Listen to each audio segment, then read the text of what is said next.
आगे बढ़ते हैं। शहबाज सरकार अवाम पर मजीद कहर ढाने को तैयार। IMF वफ़द पाकिस्तान पहुंच गया। हुकूमत ने अवाम पर महंगाई का नया पहाड़ तोड़कर आलमी मालियाती फंड को रेड कारपेट फराहम किया। नवी इक्तिसादी जायजे के लिए मुज़ाकरात आज से शुरू होंगे। कर्जे की दूसरी किस्त के हुसूल का मिशन। IMF को राजी करने के लिए हुकूमत के 100 जतन। IMF हुकाम पाकिस्तान पहुँच गए। नवे इक्तिसादी जायजे पर आज से 9 फरवरी तक मुज़ाकरात किए जाएंगे। पाकिस्तानी वफ़द इस्लाहात के बारे में IMF को ब्रीफ करेगा। IMF के मुतालबात पर अमल दरामद का जायजा लिया जाएगा। अवाम पर पेट्रोल बम गिराकर IMF को सलामी पेश की गई, लेकिन हुकूमत यहीं बस नहीं करेगी। मुल्क में महंगाई मजीद बढ़ेगी। हुकूमत ने अवाम पर टैक्सेस का भारी भरकम बोझ लादने के लिए कमर कस ली। ज़राए के मुताबिक कर्ज प्रोग्राम बहाली की खातिर 200 अरब से 600 अरब रुपए के इजाफी टैक्स लगाने की तैयारी मुकम्मल कर ली। 100 अरब रुपए का फ्लड लेवी टैक्स आयद किए जाने का इम्कान। पेट्रोलियम मसनूआत पर सेल्स टैक्स रिटेल प्राइस पर आयद करने की तजवीज। यही नहीं, पेट्रोलियम लेवी की शरह में भी इजाफा मुतवक्के। 100 अरब रुपए का विद होल्डिंग टैक्स वसूल करने समेत नॉन फाइलर्स पर विद होल्डिंग टैक्स आयद करने की तजवीज भी ज़ेर गौर है।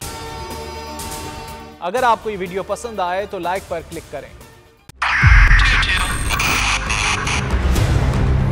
2022 बहुत सारे तोहफे भी देखे गया पाकिस्तान की आवाम को। पाकिस्तान की आवाम को एक तोहफा ये दिया कि आवाम को पता चल गया कि पाकिस्तान का मीडिया क्या है। साल 2022 में सबसे ज्यादा देखे जाने वाला चैनल बोल न्यूज रहा नंबर 1। हमने बहुत सारे शोज और ट्रांसमिशंस की। पूरा साल मुसलसल जदोजहद में निकल गया कि ये वोट ऑफ कॉन्फिडेंस के पीछे कौन लोग थे।